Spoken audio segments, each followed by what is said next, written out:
നമുക്കെന്നാ ആരംഭിക്കാം അല്ലേ? സ്ഥാപകായ ച ധർമ്മസ്യ സർവധർമ്മസ്വരൂപിണേ അവതാരവരിഷ്ഠായ രാമകൃഷ്ണായ തേ നമഃ.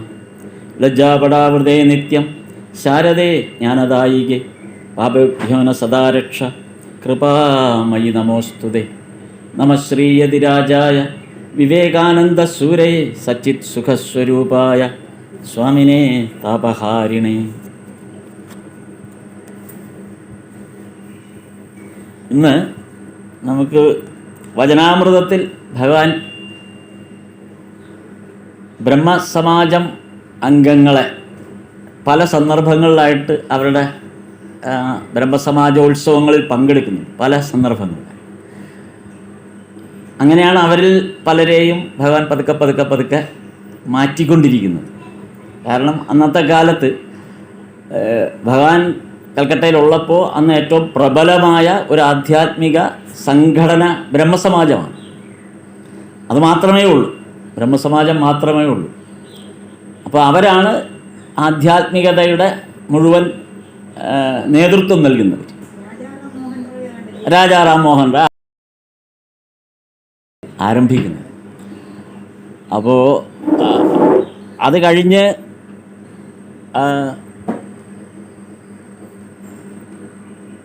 ദേവേന്ദ്രനാഥ ടാഗോറിൻ്റെ അച്ഛനുമായിട്ട് ചേർന്നാണ് രാജാറാം മോഹൻ റായ് ഈ ബ്രഹ്മസമാജത്തെ ഒന്ന് ശക്തിപ്പെടുത്തുന്നത്. കാര്യം ടാഗോർ ഫാമിലി വിചാരിച്ചാൽ മാത്രമേ അന്നത്തെ കാലത്ത് കൽക്കട്ടയിൽ എന്തെങ്കിലും ചെയ്യാൻ പറ്റുള്ളൂ. ബംഗാളിൽ അവർ അത്ര ശക്തരാണ്, അവർ ഉന്നതരുമാണ്.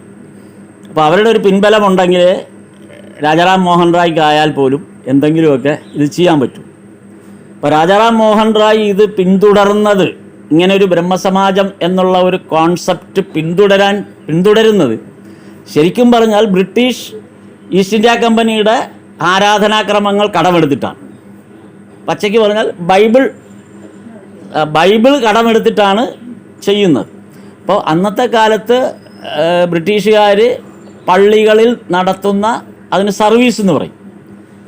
അവരുടെ ആ പള്ളികളെല്ലാം സർവീസ് എന്നാണല്ലോ പറയും. ഇപ്പോൾ ഞായറാഴ്ച സർവീസ് എന്ന് പറയും. അപ്പോൾ ഈ സർവീസിനെ കേന്ദ്രീകരിച്ചാണ് ഇതിൻ്റെ ഒരു ഫോർമാറ്റ് എടുത്തിട്ടാണ് രാജാറാം മോഹൻ റായും അല്ലെങ്കിൽ ദേവേന്ദ്രനാഥ ടാഗോറൊക്കെ ഇംപ്ലിമെൻ്റ് ചെയ്തത്. എങ്ങനെയാണ് ഈ ആധ്യാത്മികത കൊണ്ടുപോകേണ്ടതെന്ന് ഇംപ്ലിമെൻ്റ് ചെയ്യുന്നത് ഇതിനെ കാര്യം അതിനു മുമ്പൊരു അവർക്ക് അന്നത്തെ കാലഘട്ടത്തിനനുസരിച്ച് മറ്റൊന്ന് സ്വീകരിക്കാൻ പറ്റില്ല. അതിനെ ബേസ് അതാണ് ജനങ്ങൾക്ക് പരിചയം. കാരണം കൂടുതലും അവരാണ് ഇതൊക്കെ ചെയ്തുകൊണ്ടിരിക്കുന്നത്. ഇപ്പോൾ സ്കൂളുകൾ ആരംഭിക്കുന്നു, കോളേജുകൾ ആരംഭിക്കുന്നു, ഇത്തരം ചർച്ചുകൾ ആരംഭിക്കുന്നു, ആളുകളെ കൂട്ടുന്നു. ഇതൊക്കെ ചെയ്യുന്നത് ബ്രിട്ടീഷ് വരുന്നതോടുകൂടിയാണ്. അതിനു മുമ്പ് നമ്മളെ സംബന്ധിച്ചിടത്തോളം ഉണ്ടായിരുന്നത് നമ്മളെ സന്യാസിമാരും മഹർഷിമാരും ഒക്കെ ഈ സത്യം തേടി ഇങ്ങനെ ഏകാന്തമായ അലച്ചിലുകളായിരുന്നു. അല്ലാതെ ആളെ കൂട്ടുന്ന പരിപാടി അവർക്കില്ലായിരുന്നു. അവരെ തേടി വരുന്നവരുമായിട്ട് അവർ സംവദിക്കുന്നു എന്നുള്ളതല്ലാതെ ഒരു ബോർഡ് വെച്ചിട്ട് നാളെ മുതൽ ഇവിടെ എല്ലാവരും വരണം എന്നുള്ള സിസ്റ്റം നമ്മുടെ ഭാരതീയ സങ്കല്പമല്ല. അങ്ങനെയുള്ള ബോർഡ് വെച്ച് വിളിക്കില്ല. ഒരു ഗുരുവിനെ തേടി ഓരോരുത്തരും പോവുകയാണ് ചെയ്യുന്നത്. നമ്മളെല്ലാം ഓരോ ഗുരുവിനെ തേടിയാണ് പോകുന്നത്. അങ്ങനെ ആ ഗുരുവിനെ തേടി ഗുരുവിൻ്റെ അടുത്ത് ചെല്ലുന്നു. എന്നിട്ട് ആ ഗുരുവിൻ്റെ ശിഷ്യത്വം സ്വീകരിച്ച് നമ്മൾ അതിൻ്റെ ആ വഴി ഇതായിരുന്നു ഭാരതീയ സങ്കല്പത്തിൽ. പക്ഷേ ഇംഗ്ലീഷ് ഭരണം, ഇവിടെ ഈസ്റ്റ് ഇന്ത്യ കമ്പനിയുടെ ഭരണം വന്നപ്പോൾ അവരുടെ ശൈലി വേറെയാണ്. അവർ ആളുകളെ സംഘടിപ്പിക്കുകയാണ് ചെയ്യുന്നത്. ആദ്യമേ ആളുകളെ അങ്ങ് സംഘടിപ്പിക്കും. ഒരു പ്രദേശത്തുള്ള, ഇപ്പോൾ വള്ളിക്കോട്ടാണെങ്കിൽ വള്ളിക്കോട്ടുള്ള എല്ലാവരെയും അങ്ങ് സംഘടിപ്പിക്കുന്നു. എന്നിട്ട് അവിടെ അവരൊരു സെൻറ്റർ തുടങ്ങുന്നു. എന്നിട്ട് അവിടെയാണ് അവർ ആധ്യാത്മികത കൊണ്ടുവരിക. ഇതാണ് തമ്മിലുള്ള വ്യത്യാസം. ഇതേ അവിടെ അന്ന് എല്ലാവർക്കും പരിചിതമായ ഒരു 1850കളിലാണ് ഇത് നമ്മളിപ്പോൾ പറയുന്ന കഥ സംഭവിക്കുമ്പോൾ 1850 അതായത് ഈ ബ്രഹ്മസമാജം രൂപീകൃതമായിട്ട് തന്നെ 10-25 വർഷം ഇങ്ങോട്ട് വന്നു കഴിഞ്ഞു. അപ്പോൾ ഈ ഒരു ശൈലിയിലാണ് ആളുകൾ എന്നുള്ളത് കൊണ്ട് ഈ ബ്രഹ്മസമാജക്കാരും ഈ ശൈലി തന്നെ സ്വീകരിച്ചു. അപ്പോൾ ഈ ബ്രഹ്മസമാജം ഇതിൽ ചെന്നാൽ കോട്ടുമൊക്കെ ഇട്ട് വലിയ ഫുൾ സ്യൂട്ടിലൊക്കെ നിന്നാണ് ഇവരുടെ ആരാധനാക്രമങ്ങൾ.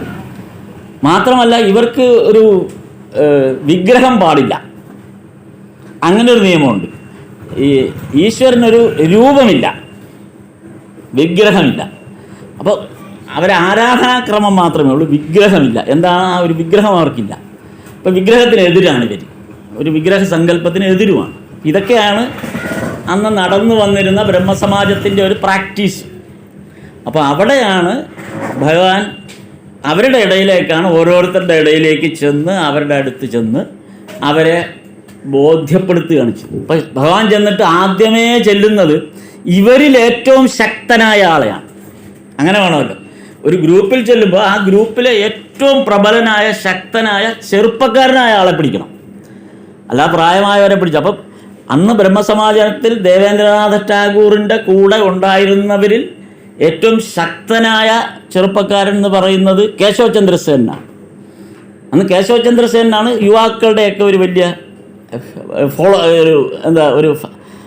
കേശവ ചന്ദ്രസേൻ ഒരു ഫാൻസ് അസോസിയേഷൻ തന്നെയുണ്ട് ഇന്നത്തെ ഭാഷയിൽ പറഞ്ഞു.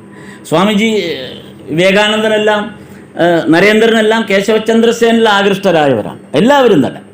പിന്നീട് ശ്രീരാമകൃഷ്ണദേവനോടൊപ്പം വന്നിരുന്ന മുഴുവൻ പേരും, ഈവൻ നമ്മുടെ വചനാമൃതത്തിൻ്റെ രചയിതാവായ മാസ്റ്റർ മഹാശയൻ മഹേന്ദ്രനാഥ ഗുപ്ത വരെ എല്ലാവരും സ്വാഭാവികമായി അന്നത്തെ ചിന്തിക്കുകയും ആധ്യാത്മികമായ ഒരു തലത്തിൽ പോകുന്ന എല്ലാവരും കേശവചന്ദ്രസേനെ ഫോളോ ചെയ്യും. കാരണം ആധ്യാത്മികതയുടെ ഒരു വലിയ പ്രഭാഷകനായിട്ട് കേശവചന്ദ്രസേനാണ് നിൽക്കുന്നത്. അതായത് ഈ ബ്രഹ്മസമാജത്തിൻ്റെ അന്നത്തെ ഏറ്റവും യുവത്വത്തിൻ്റെ നേതൃത്വം കേശവചന്ദ്രസേൻ. ഈ കേശവചന്ദ്രസേനാണ് ഭഗവാൻ ആദ്യം ചെന്നങ്ങ് പിടിച്ചത്. അപ്പോൾ പിന്നെ ബാക്കിയെല്ലാം കറക്റ്റാവും. കേശവചന്ദ്രസേനാണ് ആദ്യം പിടിച്ചത്, അല്ലാതെ ആരെങ്കിലും ചെന്നല്ല. ഭഗവാൻ കേശവചന്ദ്രസേൻ ഇരിക്കുന്നിടത്തേക്കാണ് പോയത്. അവിടെ അങ്ങോട്ട് ചെല്ലുകയായിരുന്നു. എന്നിട്ട് ഹൃദയനാണ് പറയുന്നത്. ഭഗവാനോടൊപ്പം അന്ന് ഹൃദയനും കൂടെ ഉണ്ടായിരുന്നു. ഭഗവാൻ വെളിയിൽ ഗേറ്റിൻ്റെ അവിടെ കുതിരവണ്ടിയിൽ ഇരിക്കുകയും ഹൃദയനെ പറഞ്ഞു വിടുകയും ചെയ്തു. കേശവചന്ദ്രസേൻ്റെ ഇരിക്കുന്നത് ആ വലിയൊരു ബിൽഡിങ്ങാണത്. അപ്പോൾ അന്നത്തെ ഒരു ഗാർഡൻ ഹൗസ് എന്ന് പറയുന്ന പോലെ. അപ്പോൾ അവിടെ ചെന്നപ്പോൾ കേശവചന്ദ്രസേനും അനുയായികളും ഒക്കെ ഇങ്ങനെ കൂട്ടമായിട്ടിരുന്ന് ഇങ്ങനെ ധ്യാനിക്കുകയും ഒക്കെ ചെയ്യുന്നൊരു സ്ഥലം. അപ്പം ഹൃദയൻ അവിടെ ചെന്ന് കേശവചന്ദ്രസേൻ്റെ അടുത്ത് എന്നിട്ട് പറഞ്ഞു, വെളിയിൽ എൻ്റെ അമ്മാവൻ വന്നിട്ടുണ്ട്. അമ്മാവൻ എന്നാണല്ലോ. അപ്പം അങ്ങനെ ഹൃദയൻ അങ്ങനെ തന്നെയാണ് പറഞ്ഞത്, അമ്മാവൻ വന്നിട്ടുണ്ട്, ഒന്ന് കാണണം എന്ന ആഗ്രഹമുണ്ട്. അപ്പോൾ കേശവചന്ദ്രസേനെ അറിയില്ലല്ലോ, ആളെ അറിയില്ല. ആരായാലും വരാൻ പറഞ്ഞു. അപ്പോൾ ശ്രീരാമകൃഷ്ണദേവൻ കേശവചന്ദ്രസേൻ്റെ അടുത്തേക്ക് ചെല്ലുക. അപ്പോൾ കണ്ടാൽ ഇവരെല്ലാം നല്ല കോട്ടുമൊക്കെ ഇട്ട് വലിയ ഘടാഘടിയന്മാരെ പോലെ ഇരിക്കുന്ന വമ്പന്മാരാണ് ഇരിക്കുന്നത്.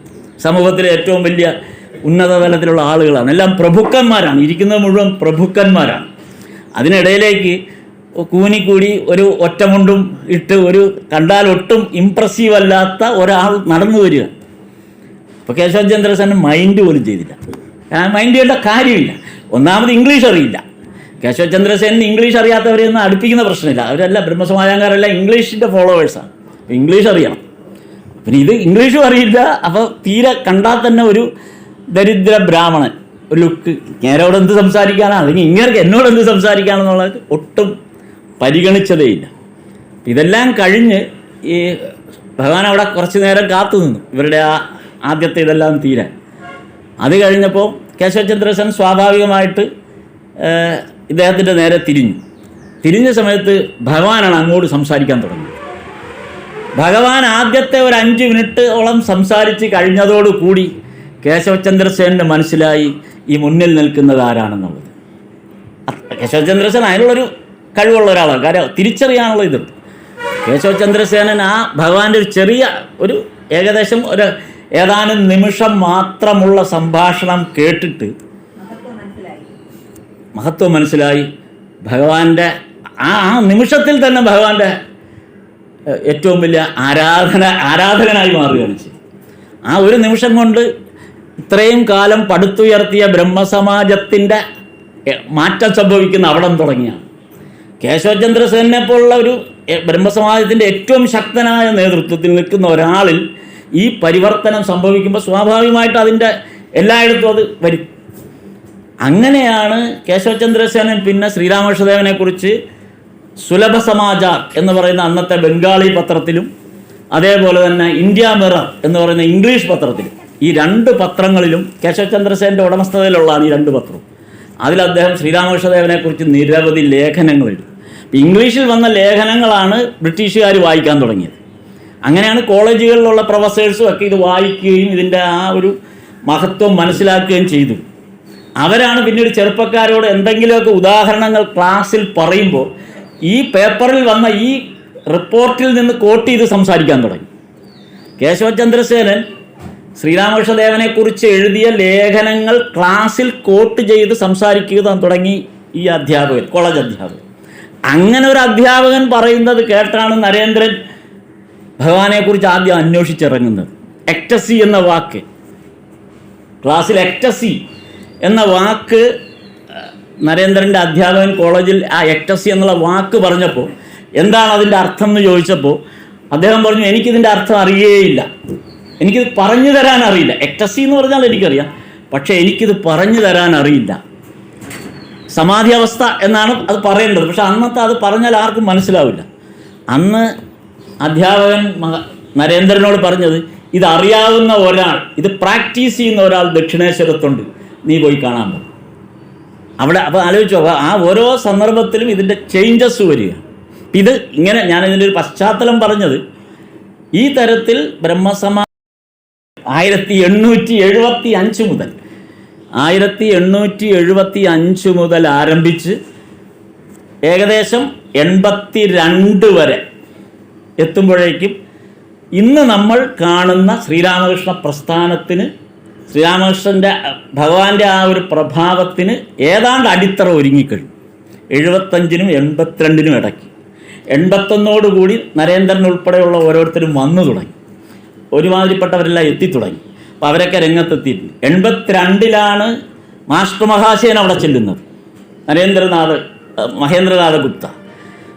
82 ഫെബ്രുവരി 26 മുതലാണ് നമ്മളിന്ന് ഭഗവാന്റെ കഥ മനസ്സിലാക്കി തുടങ്ങുന്നത്. കാര്യം അത് അവിടെ മുതലാണ് അതിൻ്റെ ഡെയിലി ആക്ടിവിറ്റീസ് എന്താണെന്നുള്ളത് നമ്മളെ ബോധ്യപ്പെടുത്തിക്കൊണ്ടിരിക്കുന്നത്. 82 ഫെബ്രുവരി 26 മുതൽ. പിന്നെ അവിടെ നിന്നുള്ള ഏകദേശം 86 വരെയുള്ള ആ ചുരുങ്ങിയ ഏകദേശം ഒരു 5 വർഷക്കാലത്തെ ആ ഡേ ടു ഡേ ലെവലിലുള്ള ഭഗവാന്റെ ആ പ്രാക്ടീസ് ഡയറി കുറിപ്പുകളിലൂടെ അറിഞ്ഞതിൻ്റെ ഒരു ഭാഗം കൊണ്ടാണ് നമ്മളിന്ന് ശ്രീരാമകൃഷ്ണ പ്രസ്ഥാനത്തെക്കുറിച്ചും ശ്രീരാമകൃഷ്ണദേവൻ്റെ ഉപദേശങ്ങളെക്കുറിച്ചും ഇത്രമേൽ നമ്മുടെ ഉള്ളിൽ കയറാൻ കാരണം. അതിന് നമ്മൾ മഹേന്ദ്രനാഥ ഗുപ്തയോട് എപ്പോഴും നമ്മൾ ഏറ്റവും കൂടുതൽ നന്ദിയുള്ളവരായിരിക്കേണ്ടതാണ്. അങ്ങനെ ഒരു കൃതി നമുക്ക് തന്നതുകൊണ്ട്, അങ്ങനെ എഴുതാൻ ഒരു പ്രേരണ കിട്ടിയതുകൊണ്ട്.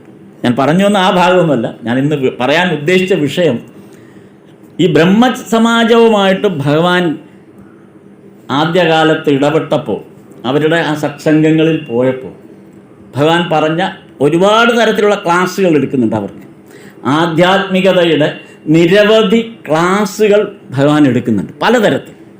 അതിലേറ്റവും മനോഹരമായ ഒരു ക്ലാസ്സാണ് ഭഗവാൻ പറയുന്നത് നാമബീജം എന്ന ഒരു വാക്ക്. ബ്രഹ്മസമാജത്തിൻ്റെ ഒരു സമ്മേളനത്തിൽ പങ്കെടുക്കുമ്പോഴാണ് നാമബീജം എന്നൊരു വാക്ക് ഭഗവാൻ പറയുന്നത്. എന്താണ് ഈ നാമബീജം? ഇത് ബ്രഹ്മസമാജംകാരെ ബോധ്യപ്പെടുത്താൻ വേണ്ടി, അവരെ പഠിപ്പിക്കാൻ വേണ്ടിയാണ് ഭഗവാൻ ഇത് തുടങ്ങിയത്. ഒരു ഭക്തൻ്റെ ചോദ്യത്തിന് ഉത്തരമായി വന്ന ഒരു വാക്കാണ് നാമബീജം. ഭഗവാൻ അത് പറയുന്നത്, നമ്മൾ നമ്മുടെ ഉള്ളിൽ ഒരു നാമബീജം നടണം. വിത്ത്, നാമബീജം എന്ന് പറഞ്ഞാൽ നാമത്തിൻ്റെ വിത്ത്. ഈ വിത്ത് നമ്മുടെ ഉള്ളിൽ നമ്മൾ നിക്ഷേപിക്കണം, നടണം. സാധാരണ ഒരു ചെടി നടുന്ന പോലെ. ഭഗവാൻ അത് പല രൂപത്തിൽ ഉദാഹരണങ്ങൾ പല ഭാഗത്ത് ഇത് ആവർത്തിച്ച് പറയുന്നിടത്തൊക്കെ പറയുന്നുണ്ട്. ഒരു ചെടി നട്ടു കഴിഞ്ഞാൽ ആദ്യകാലത്ത് ആ തൈ വളരുന്നത് വരെ അതിന് ചുറ്റും വേലി കെട്ടണം, അല്ലെങ്കിൽ ആടുമാടുകൾ വന്ന് തിന്നും എന്നൊക്കെ പറഞ്ഞ് ഒരുപാട് ഉദാഹരണങ്ങൾ, ഈ നാമബീജത്തിൻ്റെ ഒട്ടനവധി ഉദാഹരണങ്ങൾ വചനാമൃതത്തിൻ്റെ വിവിധ ഭാഗങ്ങളിലായിട്ട് നിരന്തരം വരുന്നുണ്ട്. അപ്പം അതിൻ്റെ ഒരു ആകെ കൂടെ വരുന്നൊരു ഭാഗത്തേക്കാണ്, അതിൻ്റെ ഏറ്റവും കണ്ടൻറ്റ്, അതിൻ്റെ ഏറ്റവും ക്രീം കണ്ടൻറ്റിലേക്ക് വരുന്നൊരു ഭാഗമാണ് ഞാനത് പറഞ്ഞതേ ഉള്ളൂ. ഇത് വചനാമൃതത്തിൻ്റെ 1-ാം വോള്യത്തിൽ 10-ാം ഭാഗത്തിൽ ആണിത് വരുന്നത്. ഈ ഭാഗം 1-ാം വോള്യത്തിൽ 10-ാം ഭാഗം നമ്മളിത് വായിച്ചു നോക്കുമ്പോൾ ഈ ബ്രഹ്മസമാജ അംഗങ്ങളുമായിട്ടുള്ള ഭഗവാന്റെ ഒരു സംസാരവും സംഭാഷണമൊക്കെ നീണ്ടുപോകുന്ന ഒരു ഭാഗം, ഒരുപാട് സുദീർഘമായൊരു സംഭാഷണമാണ്. അപ്പം അവിടെയാണ് ഈ നാമബീജത്തെക്കുറിച്ച് പറയുന്നത്. നാമബീജം നമ്മൾ ആദ്യം നമ്മുടെ ഉള്ളിൽ നട്ടിരിക്കണം. ഭഗവാൻ ഇത് പറയുന്നത് നമുക്കൂടെ വേണ്ടിയിട്ടാണ്. ഇനിയിപ്പോൾ നമ്മളാണല്ലോ ഇതിൻ്റെ ശ്രോതാക്കളായിട്ട് വരുന്നത്. നാമബീജം നമ്മുടെ ഉള്ളിൽ നടണം. എങ്ങനെയാണ് ഈ നാമബീജം നടുന്നത് എന്നുള്ളത്? ഇത് എത്രയും നേരത്തെ നമ്മുടെ ഉള്ളിൽ നമുക്കിത് നടാൻ സാധിച്ചാൽ അത്രയും നല്ലത്. ഒരു നാമം, അത് ഏത് നാമമായിക്കോട്ടെ, നാമബീജം ഈശ്വരൻ്റെ ഏത് നാമവും ആകാം നാമബീജം. ഇപ്പം നമുക്ക് ഇനിഷ്യേഷൻ കിട്ടുന്നുണ്ട്, ഒരുപക്ഷെ ആ സന്ദർഭം മുതലെങ്കിലും നമ്മുടെ ഉള്ളിലേക്ക്, അതാണ് ഈ നാമബീജം നടുന്നത്. നമുക്ക് ഓരോരുത്തർക്കും നമ്മുടെ ബലൂർ മഠത്തിൽ നിന്നൊക്കെ വൈസ് പ്രസിഡന്റ് സ്വാമിമാർ അങ്ങനെയൊക്കെ വരുമ്പോൾ നമുക്ക് ഈ മന്ത്രദീക്ഷ സ്വീകരിക്കാറുണ്ട്. നമ്മൾ പലരും മന്ത്രദീക്ഷ സ്വീകരിക്കുന്നു. ഈ മന്ത്രദീക്ഷ സ്വീകരിക്കുമ്പോൾ അവർ നമുക്ക് നൽകുന്നത് ഇപ്പം കണ്ടിട്ടില്ലേ നമ്മൾ വിത്ത് വിതരണം എന്ന് പറയുന്ന ആ സിസ്റ്റം തന്നെയാണ്. ഒരു നാമബീജമാണ് അവർ നമുക്ക് തരുന്നത്. നമ്മുടെ ഗുരു നമുക്ക് തരുന്നത് ഈ മന്ത്രദീക്ഷ സമയത്ത് നമുക്ക് തരുന്ന, എല്ലാവരും മന്ത്രദീക്ഷ എടുത്തവരാണ്. നമ്മുടെ ഇവിടെ ഇപ്പം ഇരിക്കുന്ന മന്ത്രദീക്ഷ എടുത്തവർ എത്ര പേരുണ്ടെന്ന് ഒന്ന് പറയാമോ? ഒരാൾ അല്ലേ? മന്ത്രദീക്ഷ എടുത്തിട്ട് അല്ല കുഴപ്പമില്ല, അത് വഴിയാ നമുക്ക് എപ്പോഴും സൗകര്യം പോലെ. അത് കാരണം ഒന്ന് വൈസ് പ്രസിഡന്റ് സ്വാമിയെ പോലുള്ള അത്രയും ഉന്നതരായ സ്വാമിമാർ എത്തിയാൽ മാത്രമേ നമുക്ക് ഇത് കിട്ടുകയുള്ളൂ. അവർക്ക് മാത്രമേ തരാനുള്ളൊരു അവകാശമുള്ളൂ. കാരണം അവർ അങ്ങനെയുള്ളവരിത് തരുന്നതെന്ന് ഏത് ഗുരുക്കന്മാർക്കും, വലിയ ആധ്യാത്മിക ഗുരുക്കന്മാരെല്ലാം ഈ മന്ത്രദീക്ഷ നമുക്ക് തരും. ഈ മന്ത്രദീക്ഷ തരുന്നത് എന്ന് പറഞ്ഞാൽ ഈ വിത്താണ് തരുന്നത്, നാമബീജമാണ് നമുക്ക് തരുന്നത്. ഈ നാമബീജം നമ്മളിപ്പോൾ വൃക്ഷത്തൈ സ്വീകരിച്ച് ചടങ്ങുകളിൽ ഇപ്പോൾ വൃക്ഷത്തൈ സ്വീകരിക്കുന്നില്ലേ, ഈ വൃക്ഷത്തൈ കൊണ്ട് നമ്മൾ എവിടെയെങ്കിലും ഇട്ട് കഴിഞ്ഞാൽ അത് നശിച്ചു പോയി. ആ സമയം നമ്മളത് പരിരക്ഷിക്കുകയാണെങ്കിൽ ആ വൃക്ഷം ചിലപ്പോൾ ഒരുപക്ഷെ നല്ല ഒരു വൃക്ഷമായിട്ട് നമ്മുടെ വീട്ടിൽ ഭംഗിയായിട്ട് അത് വളർന്ന് അതിന് കാഫലം കിട്ടുന്നൊരു സാഹചര്യം നമുക്ക് മാത്രമല്ല വരാൻ പോകുന്ന നമ്മുടെ തലമുറയ്ക്ക് വരെ വരും. എൻ്റെ അച്ഛൻ അല്ലെങ്കിൽ എൻ്റെ അമ്മ പണ്ട് ആശ്രമത്തിൽ പോയപ്പോൾ കിട്ടിയ പ്ലാവാണിത്, അല്ലെങ്കിൽ മാവാണിത്, അല്ലെങ്കിൽ പേരക്കയാണിത്, അല്ലെങ്കിൽ ഏതെങ്കിലും അത്തരത്തിലുള്ളൊരു ചെടിയാണ് ആ വൃക്ഷം. അപ്പോൾ അതിൽ നിന്നുള്ള ചക്കയാണ് ഇപ്പോൾ കിട്ടും. ഇത് എൻ്റെ അച്ഛൻ്റെ കാലത്തും എൻ്റെ കാലത്തും മാത്രമല്ലല്ലോ, എൻ്റെ മക്കളുടെ കാലത്തേക്കും എത്ര കാലത്തേക്ക് അത് പരിരക്ഷിക്കപ്പെടുന്നു അത്രയും കാലത്തേക്ക് ഈ കാഫലം കിട്ടിക്കൊണ്ടേയിരിക്കും. പിന്നെ വരുന്നവരാരും ഇത് നട്ട് വളർത്താനോ നടാനോ പരിരക്ഷിക്കാനോ അവരാരും ഇതിന് ശ്രമിച്ചിട്ട് പോലുമില്ല. അവർ നമുക്ക് തിരിഞ്ഞു നോക്കിയിട്ടില്ല. ഇപ്പം ഇവിടെ നിൽക്കുന്ന ഒരു മാവിലേക്കോ പ്ലാവിലേക്കോ നമ്മളാരും ശ്രദ്ധിച്ചിട്ട് പോലും കാണില്ല. നമ്മളാകെ ശ്രദ്ധിക്കുന്നത് എപ്പോഴാണ്? അതിൽ ചക്ക വരുമ്പോൾ വെട്ടാൻ പോകുമ്പോഴാണ് നമ്മളത് ശ്രദ്ധിക്കുന്നത്. എന്നാലും ശ്രദ്ധിക്കില്ല. അത് മുഴുവൻ പക്ഷികളും എല്ലാം കൂടെ കൊത്തിത്തീർന്ന് അവിടെ ഇവിടെയൊക്കെ വീണ് കിടന്ന് എത്രയോ ചക്ക നഷ്ടപ്പെട്ടു പോകും. അപ്പോൾ നമ്മളാരും ശ്രദ്ധിക്കുക, നമ്മുടെ പൂർവികരാരോ നട്ടുവച്ച ഒരു വൃക്ഷത്തിൻ്റെ ഫലമാണ്, അതിൻ്റെ തണലിലാണ് നമ്മൾ ജീവിക്കുന്നത്, അതിൻ്റെ കാഫലമാണ് നമുക്ക് കിട്ടുന്നത്. ഒരുപക്ഷെ നമ്മുടെ അടുത്ത തലമുറ വീട് വെക്കാൻ തുടങ്ങുമ്പോൾ ഇതിൻ്റെ തടിയാണ് വെട്ടി അവിടെ കയറ്റുന്നത്. നമ്മൾ ഒരു ശ്രമവും നടത്താത്ത ഒരു വൃക്ഷമാണ് അവിടെ വളരുന്നത്. ഇത് തന്നെയാണ് നാമബീജത്തിൻ്റെയും ഭാഗമായിട്ട് പറയുന്നത്.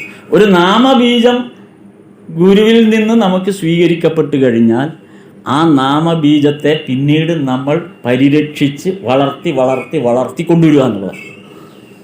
ഒരു വൃക്ഷം എങ്ങനെ വളർന്ന് ഏതൊക്കെ തരത്തിലാണ് നമുക്ക് ഗുണം ചെയ്യുന്നത്, അതേ ഗുണങ്ങളാണ് ഈ നാമം നമുക്ക് നൽകിക്കൊണ്ടിരിക്കുന്നത്. അതേപോലുള്ള നമുക്കൊരു വലിയ പരിരക്ഷയാണ് ഈ നാമബീജം തരുന്നത്. അപ്പോൾ നമ്മളൊരു ഗുരുവിൽ നിന്ന് ഈ നാമം പലപ്പോഴും മന്ത്രദീക്ഷ എടുക്കുകയും പിന്നീട് ഈ നാമം തന്നെ നമ്മൾ മറക്കുകയല്ല, നമ്മൾ ഈ നാമം അങ്ങ് ഉപേക്ഷിക്കും. അങ്ങനെയുള്ള അവസ്ഥ പലർക്കും ഉണ്ട്. മന്ത്രദീക്ഷയൊക്കെ കാര്യമായിട്ട് സ്വീകരിക്കും, നാമമൊക്കെ സ്വീകരിക്കും, പിന്നെ ജീവിതത്തിൽ ഈ നാമം ഒരു തവണ പോലും ചൊല്ലാറില്ല, അല്ലെങ്കിൽ ഇത് ജപിക്കാറില്ല, ഒന്നും ചെയ്യാറില്ല. ഒരു കുഴപ്പവുമില്ല, നമ്മളതിൻ്റെ ദോഷം അറിയുന്നില്ല. പക്ഷെ ഗുരു നമ്മുടെ പ്രാരാബ്ധത്തിൻ്റെ കാഠിന്യം കൂടെ ഈ മന്ത്രദീക്ഷ നൽകിയ ഗുരു ഏറ്റെടുത്തുകൊണ്ടിരിക്കുക. ഇപ്പം എത്ര പേർക്കാണ് നാമബീജം ദാനം ചെയ്തിരിക്കുന്നത് എങ്കിൽ അത്രയും പേരുടെ പ്രാരാബ്ധത്തിൻ്റെ അവർ ചെയ്യാത്ത അവരെ നാമബീജത്തോട് കാണിക്കുന്ന പരിരക്ഷ കൃത്യമായി ചെയ്യാത്തതിൻ്റെ എല്ലാ ഭാരങ്ങളും ഗുരുവിലേക്കാണ് വന്നുകൊണ്ടിരിക്കുന്നത്. ഗുരു അത് മുഴുവനും ഗുരു നിവർത്തിക്കേണ്ടി വരികയാണ് ചെയ്യുന്നത്. നമ്മളറിയുന്നില്ല. കാര്യം ഇത് ആരെങ്കിലും പരിരക്ഷിച്ചേ പറ്റൂ. ഈ നാമബീജത്തെ ഉപേക്ഷിക്കാൻ പറ്റില്ലല്ലോ. ഇതാരെങ്കിലും പരിരക്ഷിച്ചേ പറ്റൂ. അപ്പം ആ തരത്തിൽ ഇത് ഗുരുവിലേക്ക് ഗുരു ഭാരം ഏറ്റെടുക്കേണ്ടി വരികയാണ് ചെയ്യുന്നത്. സ്വാഭാവികമായി നമുക്ക് കിട്ടിയ ആ സൗഭാഗ്യത്തെ നമ്മൾ കളഞ്ഞൊളിക്കുകയാണ് ചെയ്യുന്നത്. ഒരു വൃക്ഷത്തെ നമ്മൾ എങ്ങനെയാണോ സൂക്ഷിച്ചു കൊണ്ട് വെള്ളമൊഴിച്ച് നട്ടു വളർത്തി നമുക്ക് മാത്രമല്ല നമ്മുടെ അനന്തര തലമുറകൾക്ക് വരെ ഫലമായി തീരുന്നത് എന്നുള്ളത് ആ വൃക്ഷത്തെ നമ്മൾ എങ്ങനെ പരിരക്ഷിക്കുന്നു എന്നുള്ള അടിസ്ഥാനത്തിലാണ്. അത് നമ്മൾ ചെയ്തില്ല എങ്കിൽ ആ വൃക്ഷത്തെ ഉപേക്ഷിക്കപ്പെട്ട നിലയിലാണെങ്കിൽ അത് ആടും പശുവും തിന്നോ അല്ലെങ്കിൽ അത് കാലാന്തരത്തിൽ അത് വളരാൻ സാധ്യമല്ലാതെ നശിച്ചു പോയാൽ അനന്തര തലമുറയ്ക്ക് അതിൽ നിന്നും കിട്ടാനില്ല. നമ്മളെ ഓർക്കുക പോലുമില്ല. പലപ്പോഴും ഓർക്കുന്നതാണ്. അതായത് മോഹൻലാലിൻ്റെ ഒരു പഴയ കാലത്തെ ഒരു പ്രസിദ്ധമായൊരു സിനിമ സന്മനസ്സുള്ളവർക്ക് സമാധാനം എന്നുള്ളൊരു സിനിമ പഴയ കാലത്ത്. ആ സിനിമയുടെ ആദ്യ രംഗത്ത് ഒരു ചെണ്ട കൊട്ടി വരുന്ന ഒരു രംഗമാണ്. ചെണ്ട കൊട്ടിക്കുന്നത്, അതായത് കോർട്ട് ഓർഡർ ഇവരുടെ ഇവർക്ക് വീടിൻ്റെ കടമുള്ളത് കൊണ്ട് കോർട്ട് ഓർഡർ പതിക്കാനായിട്ട് ഈ ചെണ്ട കൊട്ടിക്കൊണ്ട് വന്ന് കോർട്ട് ഓർഡർ പതിക്കും. അപ്പോഴാണ് മോഹൻലാൽ ആ വീട്ടിലേക്ക്, അവിടുത്തെ ഏക സന്താനമാണ്, പ്രത്യേകിച്ച് തൊഴിലൊന്നുമില്ല, വരുമാനമൊന്നുമില്ല, ഇങ്ങനെ നടക്കുകയാണ്. അപ്പോൾ അയാൾ കയറി വരികയാണ്. അയാൾ കയറി വന്ന് അമ്മയോട് പറയുന്ന ഒരു സംഭാഷണം ഉണ്ടതിലാണ്. ഇയാൾ അവിടെ നിൽക്കുമ്പോൾ പെട്ടെന്ന് ഇയാളിങ്ങനെ ആ അടുക്കള വശത്ത് നോക്കുമ്പോൾ ഒരു വലിയ തെങ്ങ് നിൽക്കുന്നു. അപ്പോൾ എനിക്ക് 6 വയസ്സുള്ളപ്പം എൻ്റെ അച്ഛൻ ബ്ലോക്ക് ഓഫീസിൽ നിന്ന് കൊണ്ടുവന്ന് നിർത്തിയ തെങ്ങാണ്.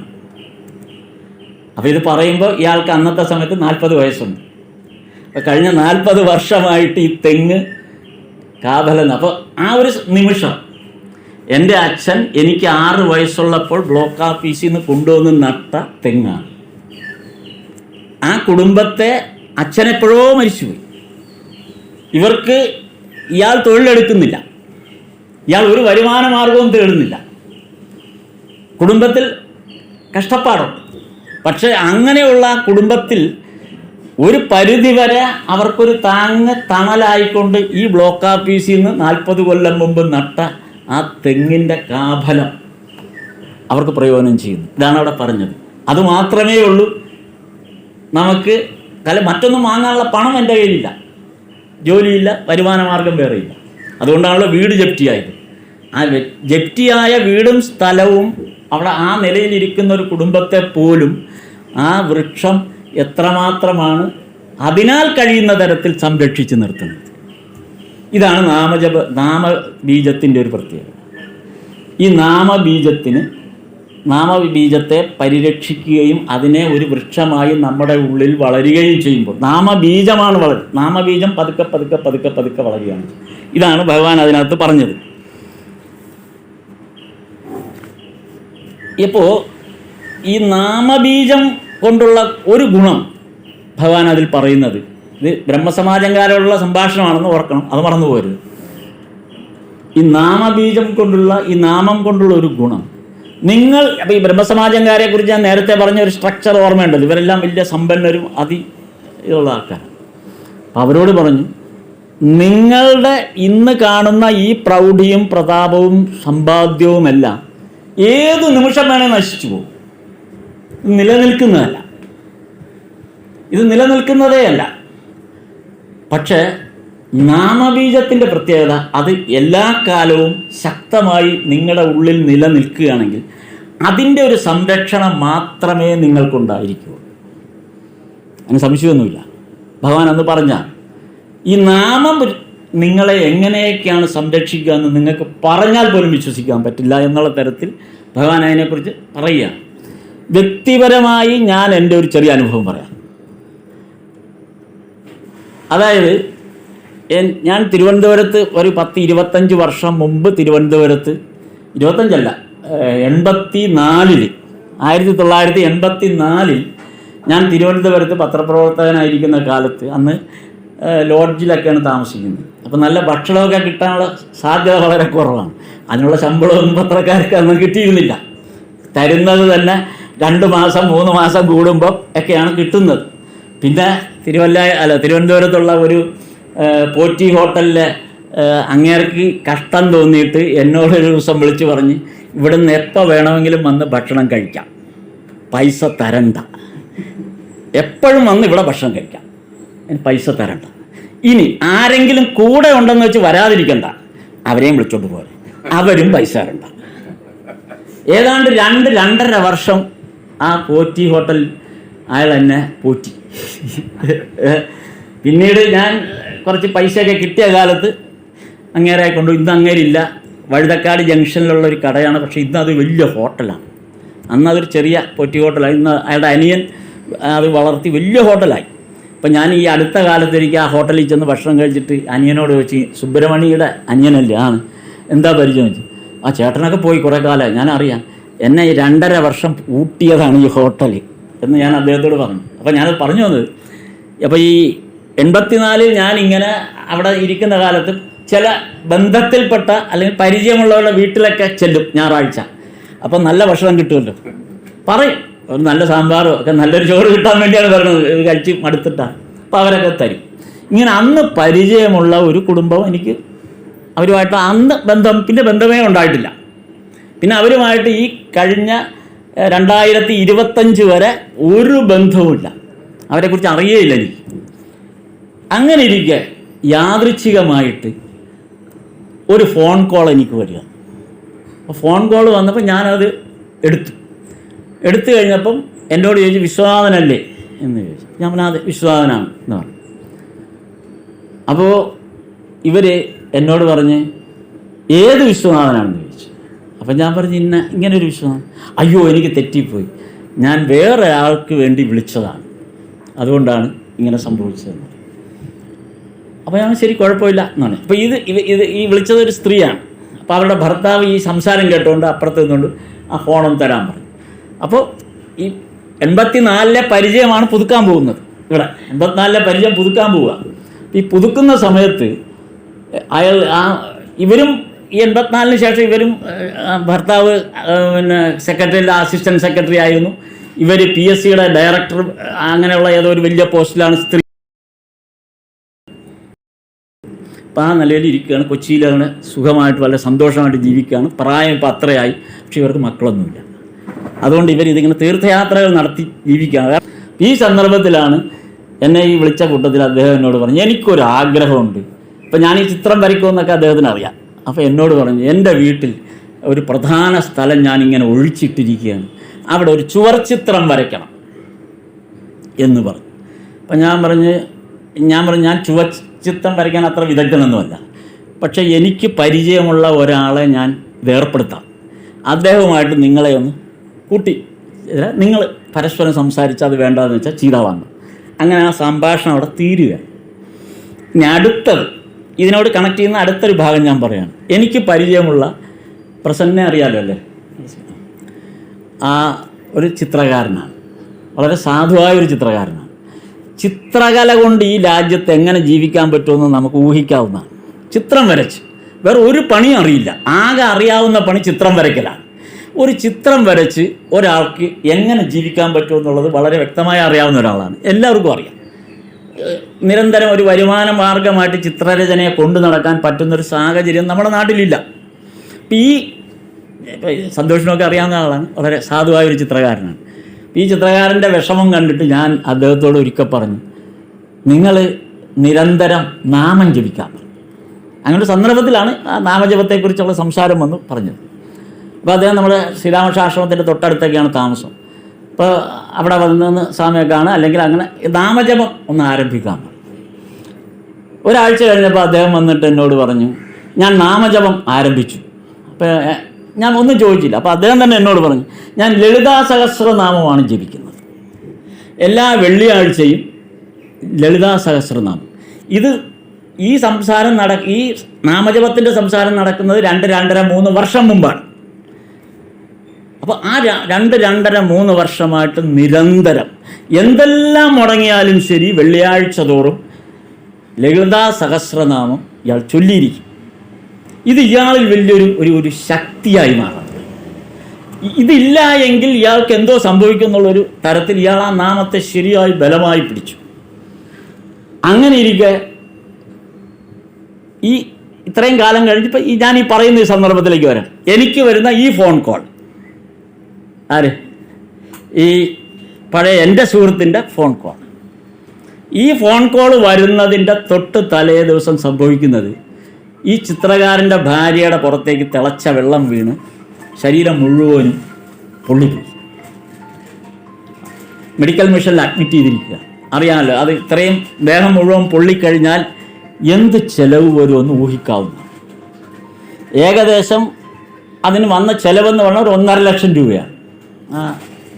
അതിന് ട്രീറ്റ്മെൻറ്റിന് 1.5 ലക്ഷം രൂപ വെറും ഹോസ്പിറ്റലിൽ ട്രീറ്റ്മെൻറ്റിന് മാത്രമാണ്. അതിനനുബന്ധിച്ചുള്ള മറ്റ് കാര്യങ്ങൾക്ക് വേറെ ചിലവ് വരുന്നുണ്ട്. ഏതായാലും എല്ലാം കൂടെ ഒരു 2-2.5 ലക്ഷത്തിൽ കൂടുതലായി കാണും. ഇപ്പോഴും കണ്ടിന്യൂ ചെയ്തുകൊണ്ടിരിക്കുക. അപ്പോൾ എൻ്റെ ഈ ഫോൺ കോൾ വരുന്ന സന്ദർഭം ഇയാൾ വല്ലാത്ത അവസ്ഥയിലിരിക്കും.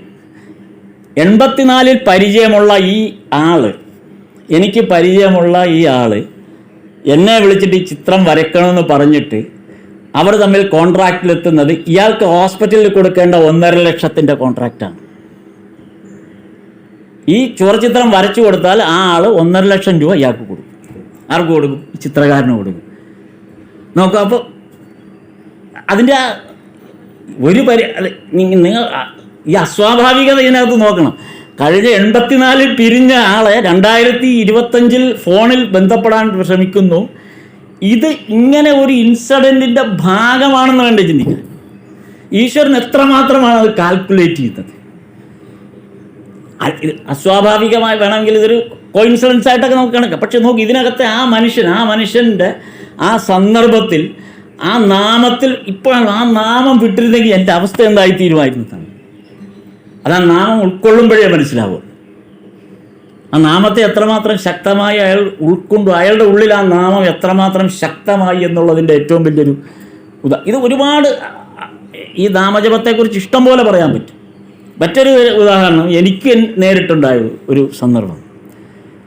ഞാനും ചിത്രരചന കൊണ്ട് ജീവിക്കണമെന്ന് ആഗ്രഹിച്ച ഒരാളാണ്. നടക്കാതെ പോയതുകൊണ്ട് പത്രപ്രവർത്തനത്തിൽ പോയ ആളാണ്. ചിത്രരചനയ്ക്ക് പോയാൽ ജീവിക്കാൻ നിവൃത്തിയില്ലാത്തതുകൊണ്ട് എങ്കിലും ചിത്രരചനയൊക്കെ ഇടയ്ക്ക് ശ്രമിക്കും. അപ്പോൾ എൻ്റെ പരിചയ വലയത്തിലുള്ള ആളുകൾ കഴിയുന്നത് എന്നോട് ചിത്രരചനയെക്കുറിച്ച് പ്രോത്സാഹിപ്പിക്കാനും ചിത്രരചന കൊണ്ട് മുന്നോട്ട് പോകാനൊക്കെ പ്രോത്സാഹിപ്പിക്കും. ഇപ്പോൾ ഞങ്ങളുടെ നാട്ടിൽ തിരുവല്ലയിൽ മാതാ അമൃതാനന്ദമയി ദേവിയുടെ വലിയ ഭക്തനായിട്ട് ഡോക്ടർ രാമചന്ദ്രൻ. അപ്പോൾ ഡോക്ടർ രാമചന്ദ്രൻ ഒരു ദിവസം എന്നോട് പറഞ്ഞു, മാതാ അമൃതാനന്ദമയി ദേവിയുടെ 50-ാം പിറന്നാൾ വരികയാണ്. 50-ാം പിറന്നാൾ വരുന്ന സമയത്താണ്. അപ്പോൾ ഈ 50th ബർത്ത്ഡേ വളരെ ഗംഭീരമായിട്ട് ആഘോഷിക്കാൻ തീരുമാനിച്ചിരിക്കുക. അപ്പോൾ ലോകത്തുള്ള വിവിധ സ്ഥലങ്ങളിൽ നിന്നുള്ള ചിത്രകാരന്മാരെ ക്ഷണിച്ചു വരുത്തി മാതാ അമൃതാനന്ദമയി ദേവിയുടെ ജീവിതവുമായി ബന്ധപ്പെട്ട ചിത്രങ്ങൾ വരയ്ക്കുകയും ആ ചിത്രങ്ങൾ പ്രദർശിപ്പിക്കുകയും ചെയ്യുന്നൊരു പ്രോഗ്രാം ഞങ്ങൾ അറേഞ്ച് ചെയ്തിട്ടുണ്ട്. അപ്പോൾ നിങ്ങളൊരു ചിത്രകാരനാണല്ലോ, നിങ്ങളെ ഞങ്ങളതിനകത്ത് തിരഞ്ഞെടുത്തിട്ടുണ്ട്. ശരി, സന്തോഷം. അപ്പോൾ ലോകത്ത് വിവിധ രാജ്യങ്ങളിൽ നിന്നുള്ള ഏകദേശം 100ഓളം ചിത്രകാരന്മാരുണ്ട്. വിവിധ രാജ്യങ്ങളിൽ നിന്ന് അമൃതാനന്ദമയി മഠത്തിൻ്റെ ബന്ധമുള്ള സ്ഥലങ്ങളിലെല്ലാം വരുന്നത്. അപ്പോൾ ഒരുപാട് വിദേശികളായിട്ട് ഇന്ത്യയിൽ തന്നെ പല കേരളത്തിലെ പ്രമുഖരായ MV ദേവൻ ഉൾപ്പെടെയുള്ള പ്രമുഖരായ ഒരുപാട് ചിത്രകാരന്മാർ, അങ്ങനെ ഗംഭീരമായി കലൂർ സ്റ്റേഡിയത്തിലാണ് ഇതിൻ്റെ പ്രോഗ്രാം നടക്കുന്നത്. അപ്പം ഞങ്ങൾക്ക് ഓരോ ബാഡ്ജ് തന്നു. ഈ ബാഡ്ജ് തന്നപ്പോൾ നമ്മൾ സാധാരണ ഒരു ബാഡ്ജ് ഇടുന്ന പറഞ്ഞിട്ട് ഈ ബാഡ്ജിൻ്റെ വില എന്താണെന്ന് മനസ്സിലായത് ഈ കലൂർ സ്റ്റേഡിയത്തിൽ നടക്കുന്ന ഈ 50-ാം ജന്മദിനാഘോഷങ്ങൾ ഏതാണ്ട് എനിക്ക് തോന്നുന്നത് 5-8 ഒരാഴ്ചയിൽ കൂടുതലുണ്ട്. ഈ ബാഡ്ജ് ധരിക്കുന്ന ആളെ അമൃതാനന്ദമയി ദേവി ആയിട്ട് വേണം മറ്റുള്ളവർ കാണാൻ, സർവീസ് ചെയ്യുന്നവർ കാണാൻ. അതുകൊണ്ട് അമ്മയ്ക്ക് കൊടുക്കുന്ന എല്ലാ ആദരവും നമുക്കും കിട്ടും. എവിടെ വേണേ പോകാം, നമ്മളാരും തടയില്ല. ഏത് തരത്തിലുള്ള ഭക്ഷണവും കഴിക്കാം. അവിടെ വിവിധ തരങ്ങളായ അത്തരം കാര്യങ്ങൾ എല്ലായിടത്തും നമുക്ക് യാതൊരു റിസ്ട്രിക്ഷൻസും ഇല്ല. അതാണ് ഈ ബാഡ്ജിൻ്റെ പ്രത്യേകത. അങ്ങനെ തന്ന ബാഡ്ജാണ്. അപ്പോൾ അതുകൊണ്ട് ഞങ്ങൾ ആദ്യത്തെ ദിവസം മുതൽ അവിടെ വരുന്നു. അങ്ങ് ആ ആഘോഷങ്ങളെല്ലാം നമ്മളൊരു VIP ട്രീറ്റ്മെൻറ്റോടുകൂടി ഇങ്ങനെ പരിലസിക്കുകയാണ്. അങ്ങ് എന്താ പറയുക, നാടൻ ഭാഷ പോലെ അറുമാദിക്കുകയായിരുന്നു. അങ്ങ് അവിടെ മുഴുവൻ താമസിക്കാനും എല്ലാ സൗകര്യവും അങ്ങ് സന്തോഷിക്കുക. ഒരു 3-4 ദിവസം കഴിഞ്ഞപ്പോൾ ഞാൻ ഇങ്ങനെ ഇതിനകത്തൂടെ ഈ കലൂർ സ്റ്റേഡിയത്തിൽ അവിടെ ഇവിടെയൊക്കെ ഇങ്ങനെ നടക്കുക അങ്ങനെയൊക്കെ പോവുകയൊക്കെ ചെയ്തപ്പോൾ പെട്ടെന്ന് നോക്കിയപ്പം എൻ്റെ ബാഡ്ജ് കാണാനില്ല. ഇതെവിടെയോ പൊട്ടിപ്പോയി. അടുത്ത സെക്കൻഡ് പോലെ എനിക്ക് മൂവ് ചെയ്യാൻ പറ്റുന്നില്ല. കാര്യം എന്നെ പിടിച്ച് തള്ളിക്കളയുക. കാര്യം എനിക്ക് മൂവ് ചെയ്യാൻ പറ്റുന്നില്ല. കാര്യം പിന്നെ ഞാൻ ആരുമല്ല, പിടിച്ച് പുറത്ത് തള്ളുകയാണ് വാളണ്ടിയേഴ്സ്. അങ്ങോട്ട് പിടിച്ച് അതായത് ഇന്നലെ ഒരു 5 മിനിറ്റ് മുമ്പ് സ്വീകരിച്ചവൻ അവർക്ക് എൻ്റെ മുഖമൊന്നും അറിയില്ല. അവരാകെ കാണുന്ന ഈ ബാഡ്ജ് മാത്രമാണ്. അല്ലാതെ ഞാൻ ആരാണെന്നും അവർ നോക്കേണ്ട കാര്യമില്ല. അവർ ബാഡ്ജിൽ മാത്രം. എൻ്റെ കാര്യത്തിൽ ബാഡ്ജില്ല. ബാഡ്ജില്ലാത്ത ഒരാൾക്ക് പോകാൻ പാടില്ലാത്ത വഴി കൂടെ ഞാൻ പോയിക്കൊണ്ടിരിക്കുന്നു. എന്നെ പുറത്താക്കപ്പെട്ടു.